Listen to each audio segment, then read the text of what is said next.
Bismillahirrahmanirrahim. Assalamualaikum warahmatullahi wabarakatuh. Bertemu lagi dengan Pak Reki dalam pembelajaran PJOK.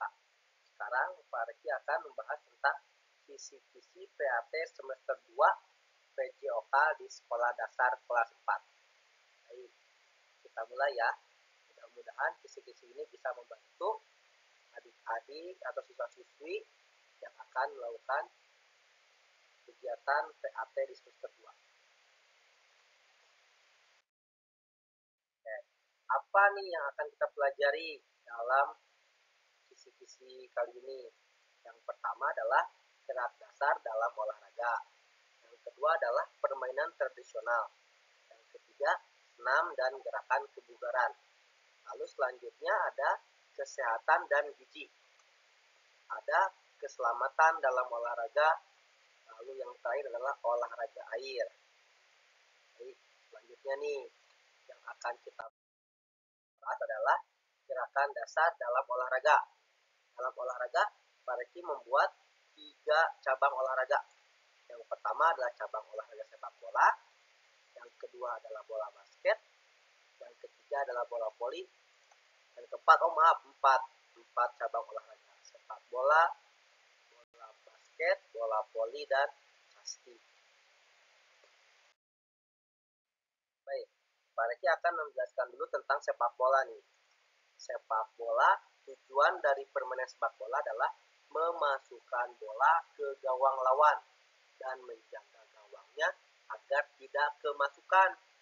Nah, ini tujuannya adalah memasukkan bola ke gawang lawan sebanyak-banyaknya, tetapi tidak lupa kita juga harus menjaga gawang kita agar tidak kemasukan. Jadi kalau ingin menang, berarti selisih antara memasukkan dan kemasukannya harus lebih besar pemasukannya daripada kemasukannya. Jadi menang. Oke. Jumlah pemain dalam satu tim adalah sebanyak 11 orang, termasuk penjaga gawang. Jadi 11 orang satu tim dalam permainan sepak bola. Waktu pertandingan secara internasional adalah 2 kali 45, artinya 90 menit. Tetapi biasanya dalam sepak bola ada namanya injury time. Injury time ditentukan dari lama waktunya bola mati nih, bolanya tidak bergerak, dalam permainannya berhenti. Misalkan terjadi pelanggaran atau bola keluar, atau kalau sekarang terjadi par. Jadi terjadi par, jadi waktunya dihentikan dulu, tapi waktu di pertandingannya tetap berjalan. Akhirnya nanti si wasit akan memberikan waktu tambahan atau dalam istilah sepak bola injury time. Waktunya berbeda-beda setiap waktu, setiap pertandingan. Tergantung berapa lama pertandingan tersebut dihentikan. Lanjut, ada teknik dalam sepak bola. Dalam sepak bola ada beberapa teknik dasar yang harus dikuasai. Jadi ketika kita ingin bermain sepak bola yang baik, kita harus memiliki teknik dasar yang baik juga. Ada passing, ada stopping, ada dribbling, ada heading, lalu ada goalkeeping. Passing, Pak Reki jelaskan nih, kalau passing dalam istilah bahasa Indonesia adalah mengoper atau mempassing, mengoper bola dari kepada teman. Lalu ada stopping atau dalam bahasa Indonesia adalah menghentikan bola. Dalam sepak bola, pemain boleh menghentikan bola dengan seluruh tubuh kecuali tangan. Boleh dengan kepala, boleh dengan kaki, boleh dengan dada, atau dengan apapun kecuali tangan. Kecuali penjaga gawang. Kalau penjaga gawang, di area penjaga gawangnya itu berhak nih, boleh pakai apa saja. Tapi di area gawangnya ya. Lalu ada dribbling, yaitu menggiring bola, istilah bahasa Indonesia-nya. Jadi menggiring bola. Lalu ada heading. Heading itu namanya adalah atau menanduk bola atau mengheading. Ada bahasa Inggrisnya mengheading, bahasa Indonesia menanduk bola. Lalu ada goalkeeping, adalah teknik-teknik yang harus dikuasai oleh penjaga gawang. Baik, selanjutnya adalah bola basket. Nih, bola basket. Tujuannya, baik sebelum ke sini, tujuannya hampir sama dengan sepak bola. Kalau sepak bola memasukkan bola ke dalam gawang, kalau basket memasukkan bola ke ringnya, sama. Memasukkan bola sebanyak-banyaknya dan menjaga ring basketnya atau keranjangnya tidak kemasukan oleh tim lawan. Baik. Nih, gerakan dasarnya nih hampir sama juga dengan sepak bola.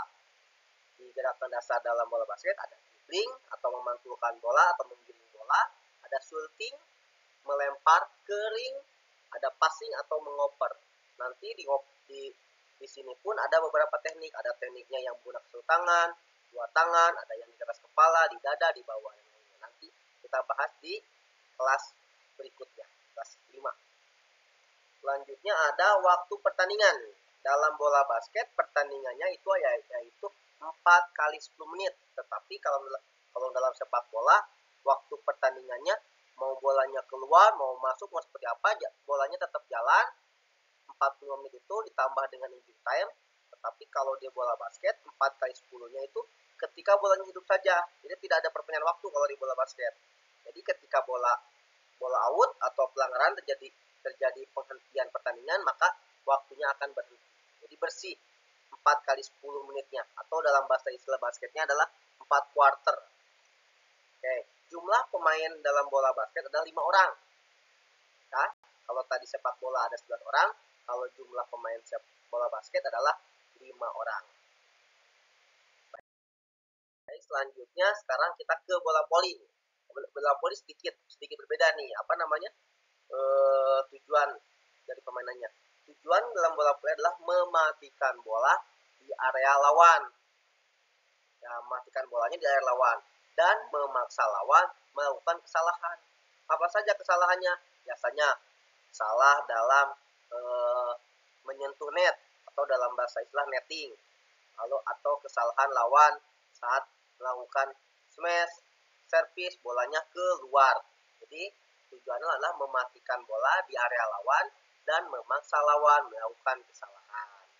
Lalu jumlah pemainnya nih, dalam bola voli jumlah pemainnya ada 6 orang. Kalau di sepak bola voli modern, sekarang 6 orang ini ada 1 orang yang dijadikan sebagai libero atau pemain bertahan.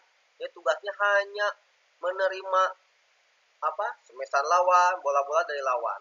Tapi dia tidak memiliki hak untuk melakukan smash kalau libero tersebut. Baik, lanjut ya. Lalu gerakan dasar dalam bola voli. Masih sama nih kata-katanya. Ada passing atas, ada passing bawah, ada service, ada smash, ada blocking. Nah, jadi gerakan dasarnya ada passing atas, passing bawah, service, smash, dan blocking. Baik, selanjutnya nih, di dalam bola voli, kalau di sepak bola dan di bola basket tidak ada limit skor nih. Tapi dibatasi oleh waktu. Sepak bola dibatasi oleh 2 kali 45, kalau bola basket 4 kali 10 menit, kalau bola voli dibatasi oleh poin. Poinnya yaitu 25 poin. Tapi ketika angkanya sama, misalkan 24 mau ke 25, akan terjadi jus. Jusnya adalah yang menang adalah tim yang pertama kali memiliki selisih 2. Misalkan awalnya 24, lalu tim A terus poin sampai poin artinya jadi 26-24. Jadi sampai selisih 2. Tetapi kalau terjadi rubber set menjadi 22 posisinya dalam set dalam setnya, jadi poinnya berkurang menjadi 15 poin di set ke-5 atau ke-3. Nanti kita jelaskan lebih detail lagi di cabang bola voli. Selanjutnya, permainan kasti nih. Dalam kasti, Pak Reki akan mempersempit nih. Jadi, alat yang digunakan dalam kasti itu hanyalah pemukul dan bola kecil. Alatnya ini pemukul dan bola kecil. Lalu, gerakan yang dominan. Gerakan yang dominan dalam permainan kasti yaitu memukul, berlari, dan melempar. Ya. Baik, kita lanjutkan. Di sini ada permainan tradisional. Nah, permainan tradisional yang kita bahas adalah gerobak sodor, atau kalau di bahasa Sunda bebentengan, galasin. Nah, di sini dalam PJOK namanya gerobak sodor.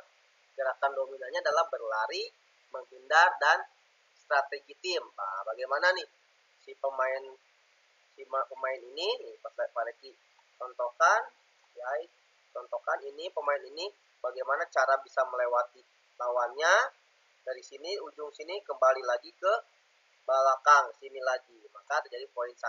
Bagaimana kerjasama nih antara tim tersebut, dan tim lawan pun bekerja sama bagaimana cara mendapatkan atau mengenai lawan tersebut atau menyentuh tim lawannya. Nah, agar bisa berbalik, yang tadinya menjaga jadi yang bermain. Di aturannya, pemain harus melewati garis pertahanan lawan tanpa tersentuh. Nah, ini selanjutnya ada lompat tali. Lompat tali ini sudah gambarkan seperti ini nih, lompat tali. Lompat tali, gerakan lompat tali dengan koordinasi kaki dan tangan. Nah, gerakannya adalah melompat tali dengan koordinasi kaki dan tangan. Baik, tidak perlu dibahas panjang itu. Lalu sekarang kita akan mempelajari tentang senam dan gerakan kebugaran. Baik, ada 3 materi di sini. Ada senam lantai, ada senam irama, dan latihan kekuatan dan keseimbangan. Oke. Gerakan dan senam kebugaran. Gerakan kebugaran, senam kebugaran. Ada senam lantai.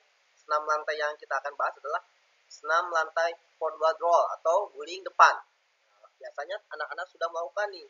Kelas 4 sudah melakukan gerakan tersebut. Yang pertama, kepalanya ditekuk, dorong tubuh dengan tangan dan gulingkan badan. Oke, lalu ada kegiatan senam lantai squat jump. Nah, menekuk lutut dan melompat ke atas. Oke, lalu ada senam irama. Apa itu senam irama? Yaitu senam yang diiringi oleh musik. Lalu ada latihan kekuatan dan keseimbangan. Apa saja nih contohnya latihan kekuatan dan keseimbangan? 1, ada push up, posisi telungkup, tangan menopang tubuh, ditekuk sikut. Nah, lalu diangkat karena push up berarti menekuk dan mengangkat. Nah, lalu ada sit up, latihan otot perut dengan posisi telentang. Tujuannya adalah untuk melatih otot perut untuk sit up. Selanjutnya adalah berdiri dengan satu kaki. Ini tujuannya adalah untuk melatih keseimbangan. Jadi kalau untuk push up tujuannya adalah untuk menguatkan otot tangan. Kalau sit up latihan untuk menguatkan otot perut. Dan kalau berdiri satu kaki adalah melatih keseimbangan. Nah, ini gerakan roll depan. Pertama kita berdiri di sini. Ini berdiri, pemain berdiri, lalu badannya ditekuk menempel nih, tangan harus menempel ke matras. Tapi jangan lupa ini dagu harus disimpan di dada. Lalu setelah itu berguling, membuat lingkaran sesempurna mungkin, sebisa mungkin. Lutut ditekuk, setelah itu posisi jongkok dan kesempurnaannya berdiri kembali. Baik, selanjutnya itu adalah squat jump. Squat jump artinya squat artinya jongkok, lalu jump loncat. Di sini jongkok terlebih dahulu, setelah itu lakukan loncat dan kembali ke posisi jongkok. Lakukan repetisi sesuai dengan kemampuan kalian. Lalu sekarang lagi nih, apa yang pelajari lagi? Yang keempat adalah kesehatan dan gizi.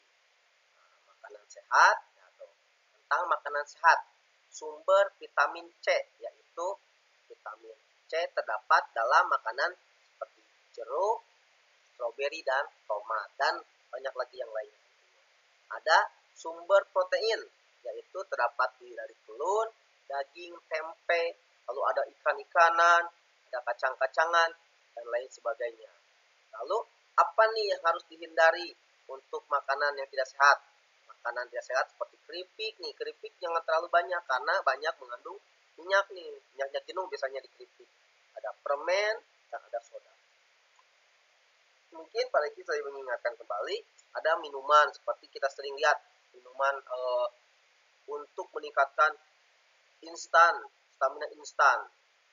Ada merek A, merek B, yang intinya instan yang di di cup seperti itu. Kalau bisa siswa-siswi ini jangan terlalu banyak makan tersebut karena nantinya akan banyak penyakit ginjal karena si ginianya bekerja ekstra karena banyak bahan-bahan kimia yang di dalamnya. Kalau bisa dihindari saja untuk makan makanan hal seperti itu. Lalu ada hidrasi ini, saran tentang hidrasi. Apa hidrasi? Dia tentang air minum putih 8 gelas sehari, terutama setelah olahraga untuk mengembalikan cairan tubuh. Jadi kemampuan tubuh untuk menyerap air. Jadi ketika apalagi kalian melakukan aktivitas yang berat tanpa minum, jadi si tubuh itu apa yang harus diserap? Karena air ini tidak ada. Artinya kita harus banyak minum air putih. Minimal ini 8 gelas sehari.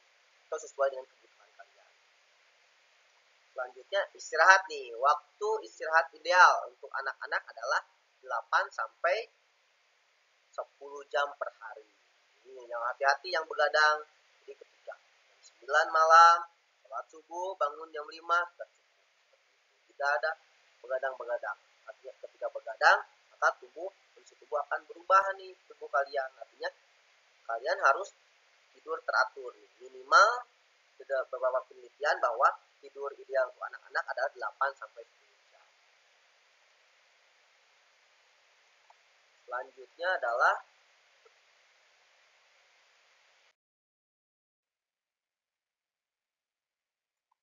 ada keselamatan dalam olahraga. Apa saja yang harus dipelajari? Yaitu tentang paling utama nih, salah satu paling utama adalah pemanasan dan pendinginan. Tujuan dari pemanasan adalah mencegah cedera atau meningkatkan kelenturan otot. Jadi sebelum kita melakukan aktivitas olahraga, apalagi olahraga yang berat, akan menimbulkan kelelahan yang berarti terhadap otot dan tubuh. Ini wajib sekali melakukan pemanasan. Artinya tujuannya adalah mencegah cedera dan meningkatkan kelenturan otot. Jadi menyiapkan tubuh terlebih dahulu. Lalu ada contoh gerakannya adalah pergangan tangan, kaki, dan leher. Biasanya yang ketika guru PJOK melakukan pembelajaran ada seperti pegangan dulu. 1, 2, 3, 4, 5, 6, 7, 8. Berubah dan lain sebagainya. Baik, selanjutnya adalah alat pelindung nih. Ketika kita berolahraga yang ekstrim, misalkan akan bersepeda, kalau diusahakan menggunakan helm dulu saat bersepeda, atau sepatu olahraga yang nyaman. Ketika kita mau sepak bola, ya kita melakukan pakai sepatu sepak bola. Kalau ada skin decker untuk melindungi kaki, lalu ada voli juga ada untuk pelindung lutut. Lalu penjaga gawang juga memakai sarung tangan, misalkan seperti itu. Selanjutnya adalah pertolongan pertama. Jika terjatuh, periksa lukanya dulu, lalu bersihkan. Kalau ada, langsung dibersihkannya menggunakan air yang mengalir. Nah, tidak mau beri antiseptik, bisa pakai apa saja, yang penting steril. Antiseptiknya bisa kalau emang lukanya luka ringan, bisa pakai obat merah atau langsung dipakai plester. Setelah diperiksa lukanya, apakah itu bisa dibersihkan oleh kita. Kalau masih ringan, kita bersihkan dengan air mengalir dan diberikan antiseptik.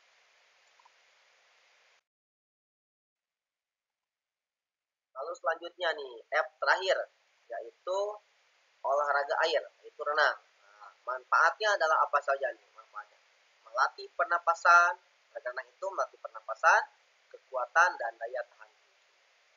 Lalu dalam renang itu ada 4 gaya yang diakui. Ya. Yang pertama adalah seperti ini. Yang pertama adalah gaya dada. Nah, gerakan gaya dada seperti ini. Tangan dibuka, ketika tangan dibuka, kepala naik dan mengambil napas. Dan kaki belakang bergerak sama dibuka, tetapi harus bergantian. Ketika tangan dibuka, kaki ditutup. Kaki dibuka, tangan ditutup. Dan seperti itu. Ya. Nah, gerakannya seperti ini nih. Dibuka, ambil napas, kakinya pun bergerak juga sama. Ini disebut dengan gaya dada. Kalau kita bahasa orang awam, gaya katak, tapi tidak ada ya, tidak tercatat gaya katak. Yang adanya adalah gaya dada, atau dalam bahasa Inggris adalah breaststroke. Lalu ada selanjutnya, yaitu ini adalah gaya bebas. Nah, kayak tangannya seperti berputar. Tangannya seperti berputar, tangan berputar bergantian kanan dan kiri. Tetapi kakinya terus saja mengayuh. Nah, mengayuh seperti gaya bebas biasa, mengayuh kalau tangannya bergantian kanan dan kiri. Dan ini disebut dengan gaya bebas. Lalu selanjutnya ini adalah gaya punggung. Sedikit berbeda dari gaya bebas dan gaya dada. Kalau gaya punggung, posisi tubuhnya adalah menghadap ke atas dan membelakangi air. Kalau tadi gaya dada dan gaya bebas, melungkup menghadap ke air. Ini sedikit berbeda. Posisi start lombanya pun ini gaya punggung di bawah. Jadi kalau gaya bebas, gaya dada itu di atas papan start. Sama seperti gaya bebas, tangan kiri dan kanan bergantian memutar, kakinya terus bergerak. Ini yang disebut dengan gaya punggung.